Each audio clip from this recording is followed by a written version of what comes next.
in that. Jesus does. We're going to use as our passage today, John chapter 13. We're not going to read out that entire section, but it is Jesus washing the feet of his disciples. So you are his disciple. This is an adventure in discipleship. I simply want to set before you what a wonder it is that you who follow Jesus are cared for, are supported by your Lord. And Jesus has some concrete things to say to you as you receive that from him.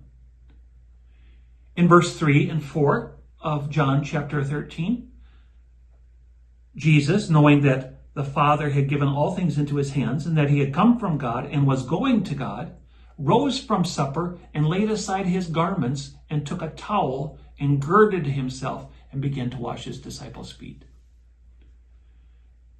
So he knew all of this glory he came from and to which he was going, and he chose to be a servant. To put it another way, he chose to use the time here on earth to put aside all of his glory and instead to take the garments of a slave.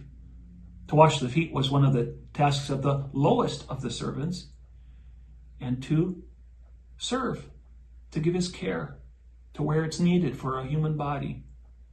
Jesus did that. And at the close of that little section, he says this to you.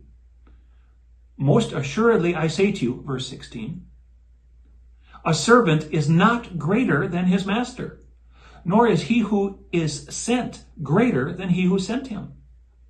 So you who follow Jesus, your master, you are not greater than him. He's calling you, do you see? By his stooping and serving you. At the one and the same time, he is calling you to be a servant. He closes this in verse 17 by saying, if you know these things, blessed are you if you do them. He gave you an example that you should do as he does. This concludes our series of care and support, and we're going to take a little bit of a break throughout our Lenten season.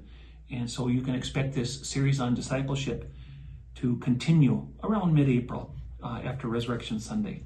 And we'll have another one of the aspects of discipleship that we'll take on.